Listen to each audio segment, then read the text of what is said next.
Okay, well, good afternoon, everybody. Thank you so much for joining us. Pleasure to be here. It's such a beautiful building and a wonderful new addition to the city of Winnipeg and to the airport region here.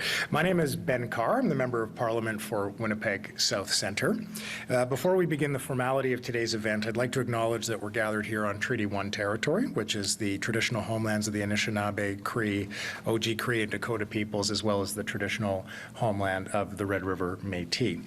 I want to also begin by thanking the staff at the Royal Aviation Museum of Western Canada for having us here today, and looking forward to spending some time here in the building later on. We've got a number of special guests here that I would like to introduce. My friend and colleague, Minister Jonathan Wilkinson, who is our Minister of Energy and Natural Resources at the federal. Of course, to my right, Premier Wab Kinew of the province of Manitoba. Also, my colleagues from the province of Manitoba, Ministers Schmidt and Moses, who are here with us today. Also would like to acknowledge the presence of the Mayor of the City of Portage la Prairie, Sherilyn Knox, as well as Deputy Reeve Roy Tufford from the Municipality of Portage la Prairie. And to my left, Douglas Cole, President and CEO of Azure Sustainable Fuels Corporation, and Carl Landry from Canada's Infrastructure Bank. So I would like to turn the microphone over to Minister Wilkinson, who's going to kick us off with some information about why we're gathered here today. Jonathan?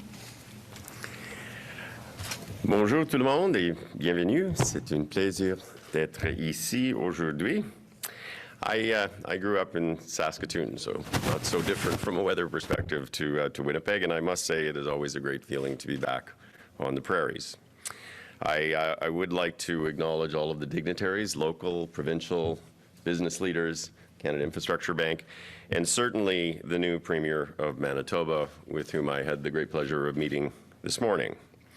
As a member of a progressive federal government and as someone who worked very closely with former Saskatchewan Premier Roy Romanow, I certainly see a lot of common values and common interests on which we can and we will build. Je me réjouis de construire un partenariat solide et productif avec le nouveau gouvernement du Manitoba. We talk a lot these days about the issue of climate change. Climate change is altering our natural world in a myriad of harmful ways. Here in Manitoba, this past summer saw some of the worst hailstorms in the province's history, causing millions in property damage and decimating farmers' crops. In fact, as you folks will know very well, a single hailstorm in August was estimated to have caused $140 million in insurable losses. We also saw across this country a terrible season of forest fires. I represent a riding in British Columbia, and I think many of you will have seen the pictures from Kelowna that showed the devastation that these events are causing to many, many Canadians. While some politicians these days choose to deny or deflect or downplay such events, Canadians know the facts. Our planet is effectively burning up, and extreme weather is becoming more prevalent with each passing year, and climate change is the cause. Heureusement, nous avons ici au Manitoba un partenaire qui reconnaît cette importante réalité scientifique. The recent Manitoba throne speech underlined the fact that climate change is one of the greatest challenges of our time, one that requires real solutions. At the same time, climate change is also rapidly transforming the global economy and global finance in ways that are creating economic opportunities for those who approach the shift to a lower carbon world in a thoughtful, determined, and strategic manner. The global energy transformation is both an environmental imperative to protect the planet for future generations and an economic opportunity on the scale of the Industrial Revolution. Cette transformation est en cours et s'accélère. Last week's release of the global top 100 clean tech companies reaffirmed that Canada is punching well above its weight in key aspects of the rapidly emerging clean economy, with 13 Canadian companies making this year's list, the most of any country aside from the United States. La majorité des Canadiens sont effectivement préoccupés par le changement climatique, mais ils s'inquiètent également de leur situation économique et veulent être sûrs qu'eux-mêmes et leurs enfants auront de bons emplois et de bonnes opportunités économiques à l'avenir. I am here to tell you that for Canada to seize the extraordinary economic opportunities that can be enabled through the transition to a net zero economy, we must accept the scientific reality of climate change and ensure that it informs and shapes Canada's economic strategy going forward. What Canada needs at this moment in our history is a thoughtful and ambitious economic strategy that will create wealth and good jobs in every province and territory in this country.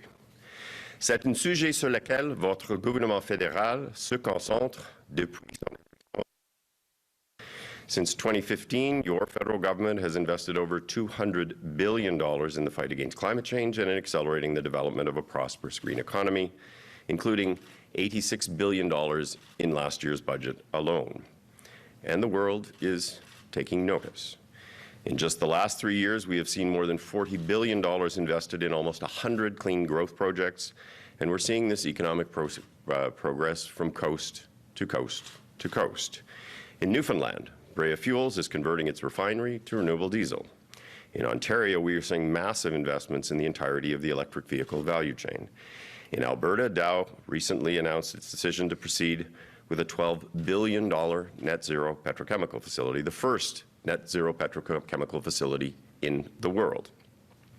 And here in Manitoba, we are seeing the success of New Flyer's electric buses and increased activity relating to critical minerals.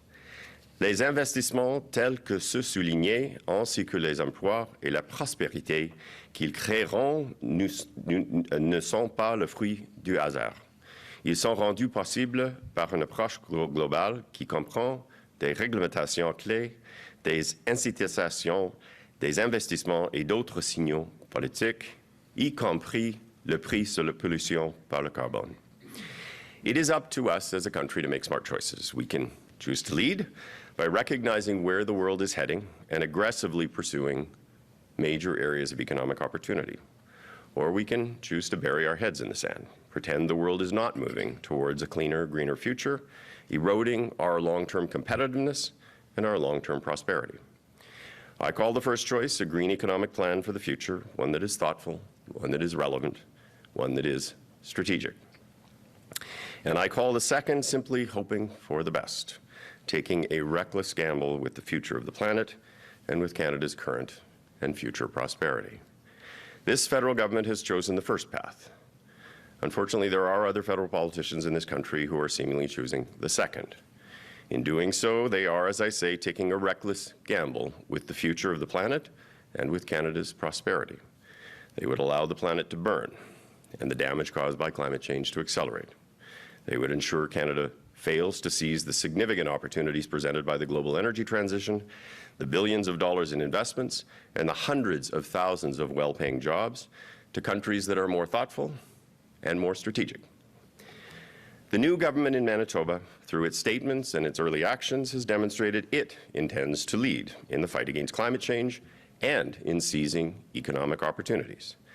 Manitoba has joined provinces including Nova Scotia, New Brunswick, Quebec, Newfoundland, Labrador, Prince Edward Island, and BC in committing to a net zero grid by 2035, a goal the federal government shares and a goal that recognizes that the future is electric and that meeting our climate targets and competing in a rapidly decarbonizing global economy means strengthening our clean electricity advantage. In fact, we are already making progress together in this space with nearly $500 million federal investment announced just a few weeks ago in hydroelectric turbines and a new transmission network, strengthening Manitoba's already robust and almost entirely non-emitting grid. Le gouvernement fédéral et le nouveau gouvernement du Manitoba partagent également la conviction que la mise en place d'une économie propre ne peut et ne doit se faire que par le biais d'un engagement significatif et d'un partenariat actif avec les peuples autochtones. That is why we recently announced, and why the Premier and I discussed this morning, the Indigenous Loan Guarantee Program that the federal government will soon be standing up. And perhaps most importantly, this Manitoba government understands that a collaborative approach is more productive than a combative one.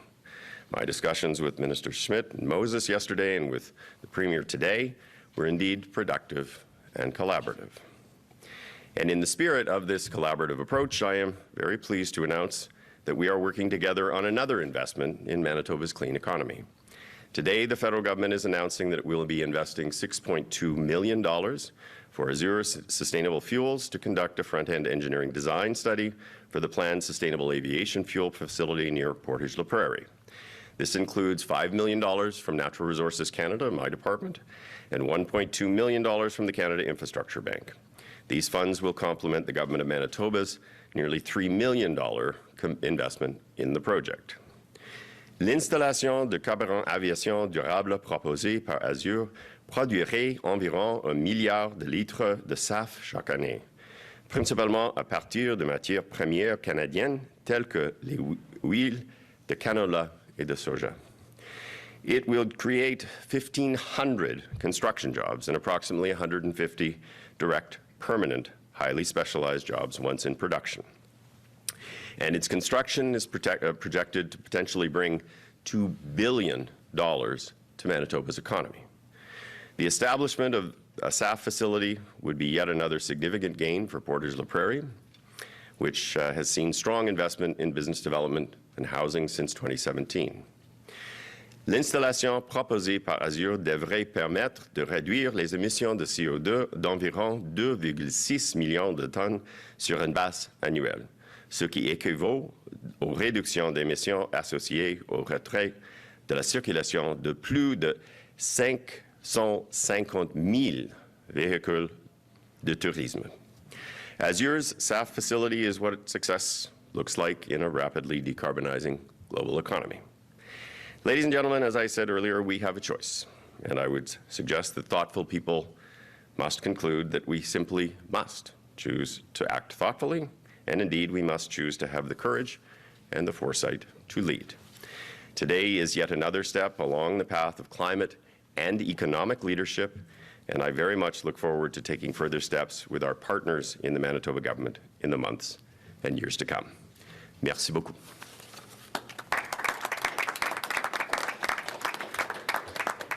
Thanks very much, Minister Wilkinson. And I just want to take an opportunity before I invite the Premier up to speak to say that the working relationship between the provincial government in Manitoba since their election in October and the federal government has been outstanding.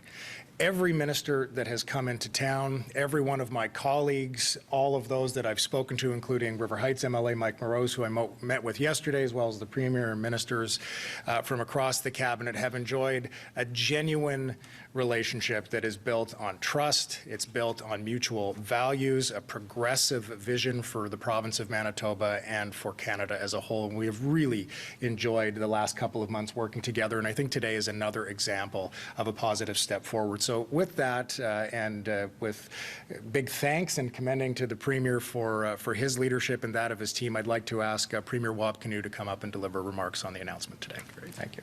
Wonderful. Thanks, Premier. Yeah. Well, that's very kind, MP Carr, and of course, Minister Wilkinson. This is a very welcome announcement, and we're happy to be making an investment alongside your government. The folks at Azure and the Canada Infrastructure Bank, I think it's pretty amazing to see the sort of economic potential that's going to be unlocked here. And then to Mayor Knox and to the Deputy Reeve here, you know, Portage is an important hub in Manitoba's provincial framework, and we really look forward to continuing to grow the economic pie for your region and for the whole province. To my colleagues, Ministers Schmidt and Moses, this is all part of the plan, isn't it, right? Grow the economy, economic horse pulls the social cart. We'll be doing lots of great healthcare and education announcements based on the economic development potential that we help to realize. I'm very excited about the announcement that we're making here today, because at the end of the day, Manitoba is going to be a winner, economically speaking, in a net zero future. Our province has made the investment over the past 5 decades to have a low carbon electricity grid. We have a skilled workforce. We have from critical minerals through advanced manufacturers and ports to bring goods to market, the entire supply chain for a net zero economy of the future. And the best part about it is that there is a long tradition here of putting blue-collar Manitobans to work building these sorts of projects.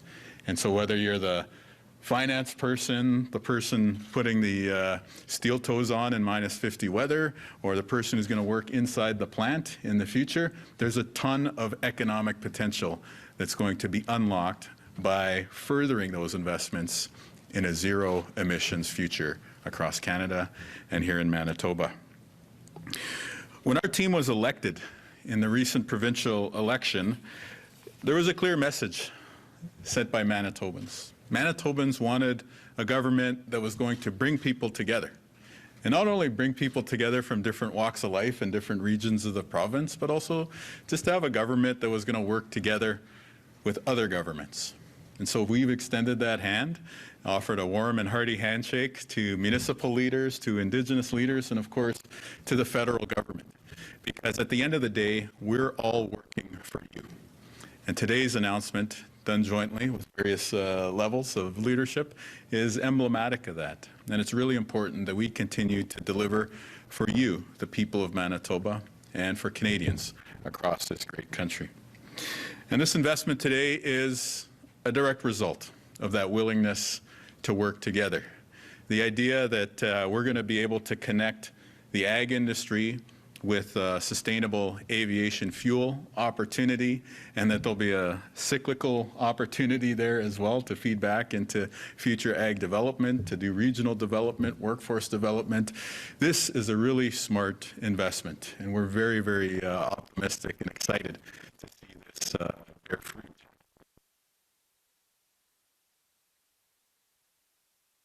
Level, joining with the announcement of funding Minister Wilkinson have brought forward here today.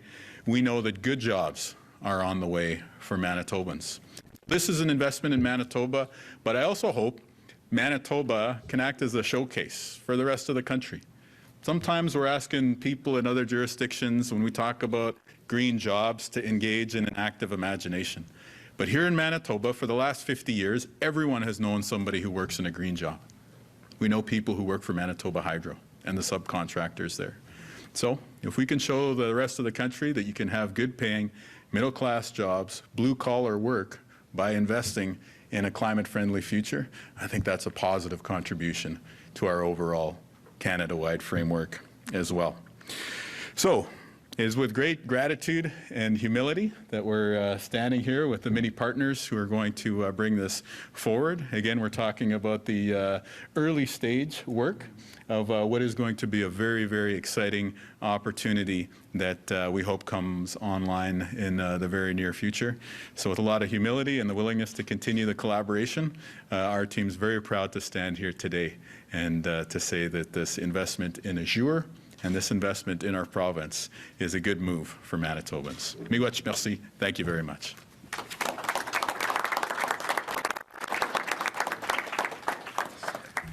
Thanks very much, Premier. And just to build on that, you know, every announcement builds. Just a couple of weeks ago, we had the Federal Agriculture Minister, Minister Lawrence MacAulay here, who made an announcement of upwards of $10 million toward investments in the canola industry here in Manitoba. And as the Premier said, it's these investments in biofuels like canola that build on top of the type of research and innovation that's taking place that's going to compound and continue to deliver results for Manitobans, both economically as well as the contribution that we have to play to the fight against the climate crisis. So I'd like to turn the microphone over now to Douglas Cole, who is going to provide remarks on behalf of his organization that's really at the heart of this wonderful investment that's being made here today. Douglas? Thank you.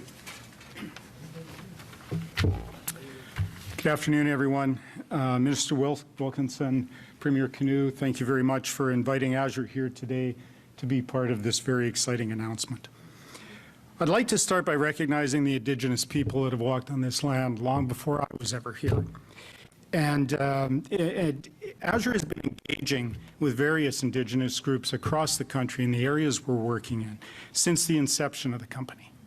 And I'd like to acknowledge the support that we've received from these Indigenous groups regarding our intent to help construct, to be a leader in this energy transition and to construct the first facility in Canada that would be focused on producing sustainable aviation fuel, or SAF, or SAF as we call it.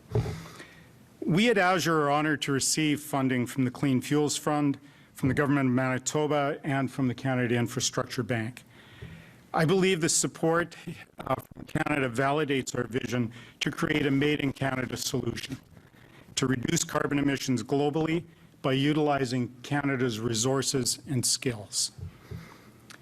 The funding received from Natural Resources Canada's Clean Fuel Fund, along with funding received from Manitoba's Sustainable Agriculture Fund and from the Canada Infrastructure Bank, means Azure is now fully funded to complete the front-end engineering design or FEED stage of this project.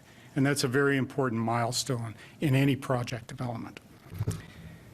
With this funding, we anticipate completing the FEED study for all 3 of our Canadian sites by the end of this calendar year, with a view to making a final investment decision in early 2025, which would enable production in 2027. Undertaking a project of this magnitude requires an exceptionally broad set of skills. And Azure has partnered with industry leaders across the value chain, from technology, engineering, logistics, finance, just to name a few, to ensure that the resources needed are brought together to ensure a successful project. And I'm very proud today to be now partnering with the Government of Canada and with, as we announced earlier, the Government of Manitoba and the Canada Infrastructure Bank to advance this project. We believe at Azure, we believe that Canadian SAF facility is truly a win-win-win scenario for our aviation industry, for our agricultural industry, and for all Canadians.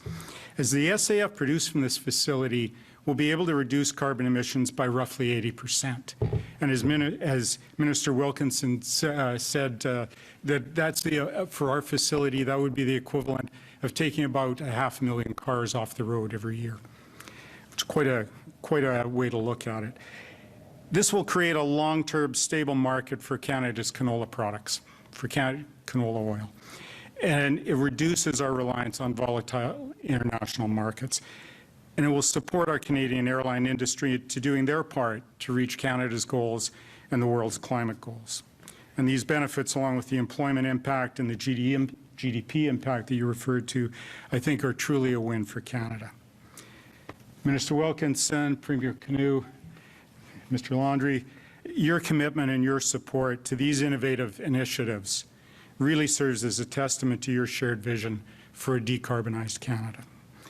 These investments will enable us to lay the groundwork for Canada to be a leader in the energy transition and create a transformative change to our country. So on behalf of all of the team at Azure, I'd like to thank Natural Resources Canada, the province of Manitoba, and the Canada Infrastructure Bank for partnering with us to support our vision. Thank you.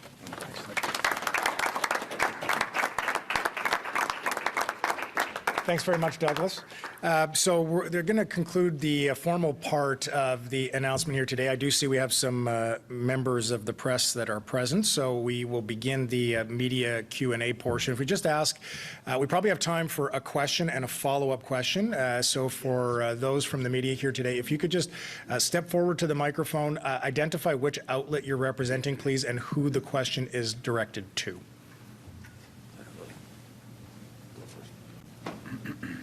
They're Global News, and I have one question for the Premier and one question for the Minister, and both are carbon tax related. So I don't know who would like to answer first. Go ahead, John. All right. More provinces and territories keep saying they want to see the carbon change, and they frame it around the cost of living. Rebates, people feel it's adding pressure to the cost of living. Is this a sign Ottawa needs to adjust plans before the next price increase in April? So I would say that before I was Minister of Energy and Natural Resources, I was the Minister of the Environment, and I'm quite familiar with how the carbon price works. The carbon price is one tool in the context of a broad approach to addressing the climate emergency. It is not the silver bullet. It is part of a broad range of things, including regulatory tools, including investments, et cetera. The design of the price on pollution was developed in such a way that we actually directly addressed the issue of affordability through carbon rebates in provinces that use the federal system. And those rebates for 80% of Canadian families are more than what they pay through direct and indirect costs. And in fact, there was a study done recently by Trevor Toombs at the University of Calgary, and another one that was referenced by University of Regina, an economist, that actually showed that the vast majority of folks that live in those two provinces, which have been the most vocal on this issue, get more money back. I think the most recent study shows that 96% of Canadians who actually earn less than, I believe it's $70,000 a year as a family income, get more money back. So getting rid of the price on pollution actually would work in reverse order to affordability. It would actually make poorer people poorer. Because they receive more money than they actually pay. It would also remove the incentive people have to address efficiency and to actually reduce their carbon emissions. So the Government of Canada will continue to communicate a number of those issues. We will continue to move forward with a plan that actually does address affordability, but does so in a manner that that also helps us with the climate issue. I would also say to some provinces and territories, if they actually have an interest in designing their own plan that would reach the criteria that are established by the federal government, they are welcome to do that. And provinces like British Columbia have their own price on pollution that is different than the federal government's. So does Quebec, so do a number of other provinces. Thank you. Sure. So you've mentioned before wanting Ottawa to take another look at the carbon tax in Manitoba. Are you hoping to see the federal backstop price change, or do some other provinces, or do what some other provinces have done and bring in a provincial pricing plan that incorporates the federal price minimums? You know, today's announcement is about working together, and we're talking about cleaner aviation fuel. I hope that this investment moves forward in the way that we're all envisioning it here, because when I think about leaving a safe, clean, and healthy environment for future generations of Manitobans, I want them to be able to jump on the plane and go somewhere warm as part of that future. And so this investment today, I think, is really paving the way for Manitoba to once again be a leader in a zero emissions, net zero future, whatever you want to call it. I call it a safe, clean, healthy environment for future generations. Our government, as part of that idea of working together, we're doing the things within our purview that we can to help you. That's why on January 1st of this year, our team was very proud to remove the fuel tax on gasoline and diesel. That helps you right now. We know that people are struggling. And I was very proud on January 1st to drive west with my family, and we saw the price of gas dropping in West Winnipeg, in Portage la Prairie, in Brandon, in Verdun, and you know, really across the province.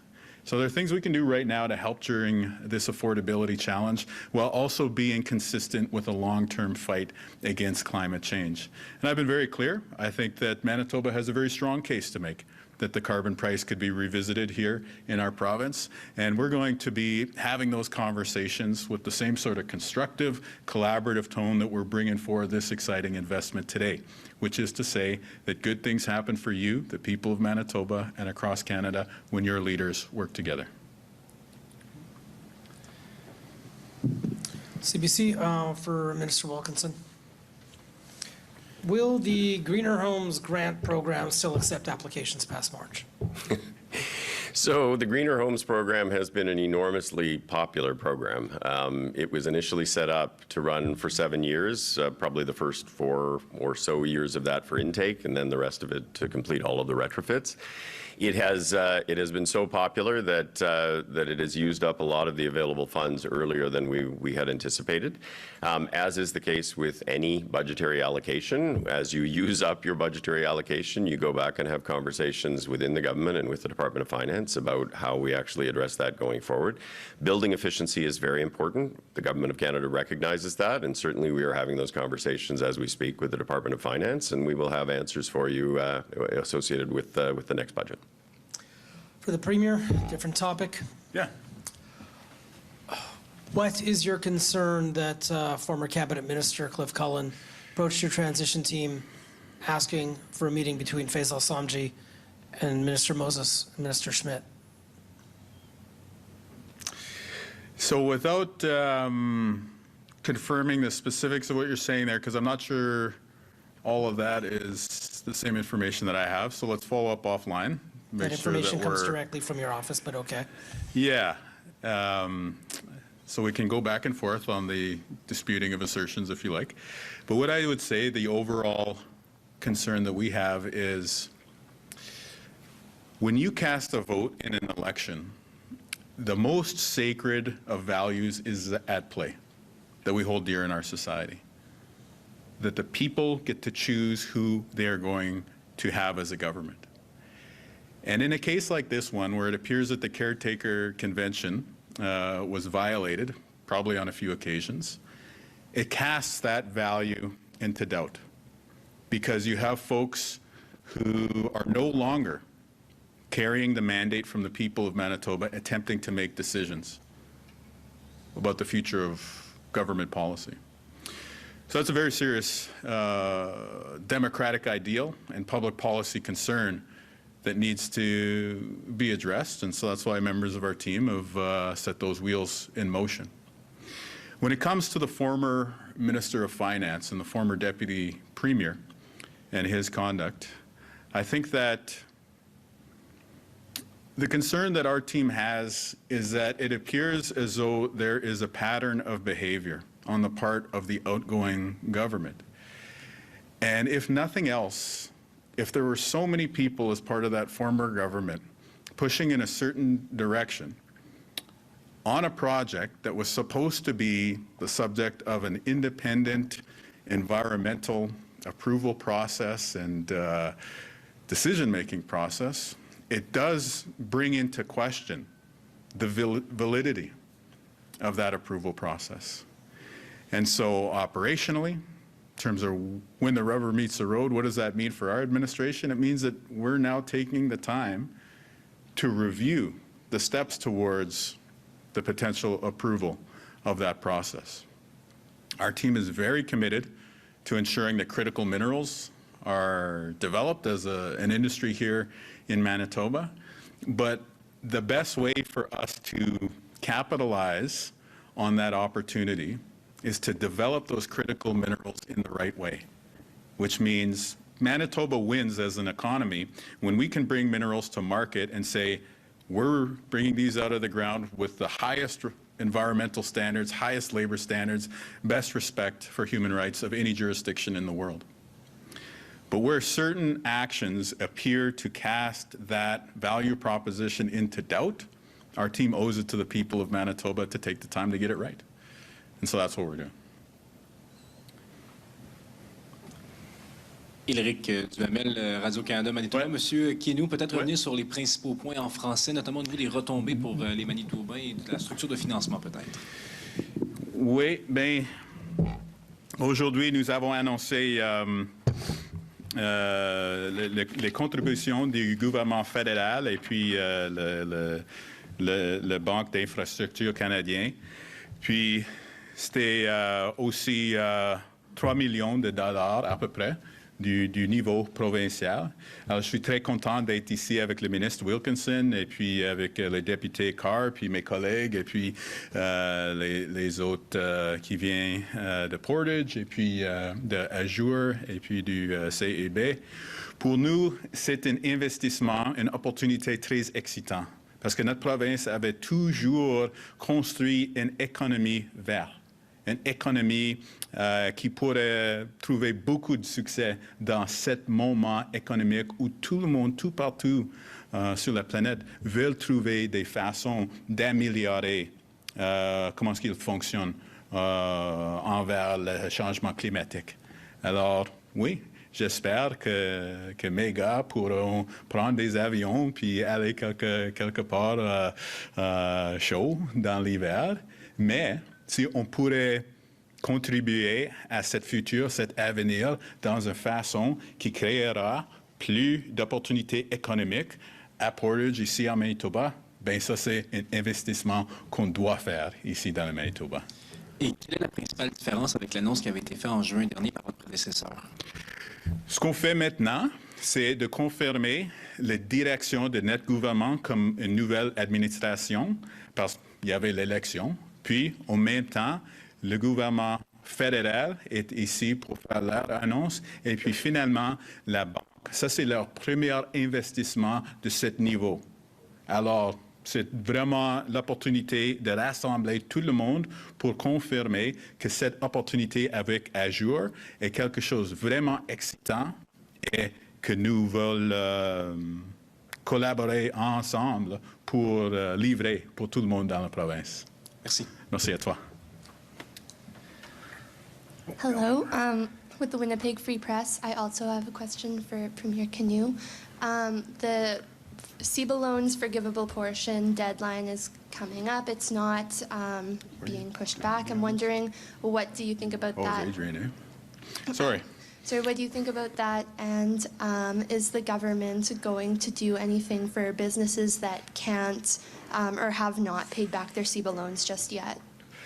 It's a big challenge for a lot of businesses out there. You know, we've heard the stories in our constituencies about business owners in a very tough situation. That's why my colleagues, the other premiers, and I have gone on record in asking the federal government for some consideration here. And so I understand that my colleague, the Minister of Finance, Adrian Sala, is also speaking to your organization today. And so in addition to the work that we do at the premierial level, I know the finance ministers are engaging on this as well, because small businesses have had it tough these past few years. And while we want to make the big bets on a clean economy in the future, we also know that it's those small businesses, medium-sized businesses, that are the job creators for so many working Manitobans. Come together to find an opportunity to ensure that they're able to make it through. And I think that's something that we'd all want to work together on. Thank you. Yeah. I also have a question for Mr. Cole.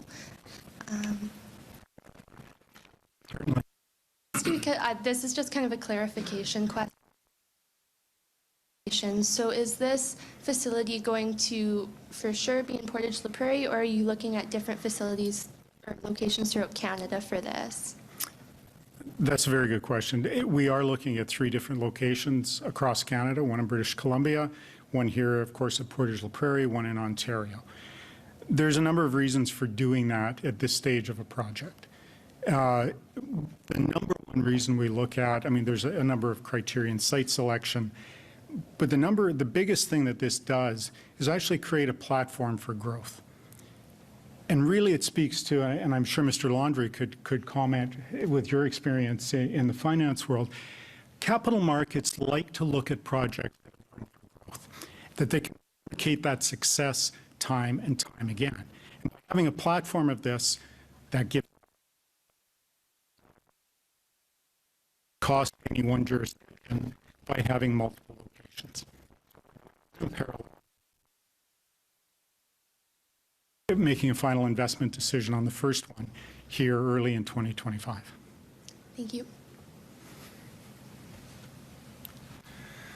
Okay, thanks very much, everybody. I think that will conclude the formalities here this afternoon. So again, thank you for taking the time to join us. Congratulations to all those involved. We look forward to watching the progress of the project. And I'm sure that a few of us will be hanging around after, should there be any conversations that should take place after we conclude here. So thanks very much and have a good rest of your day.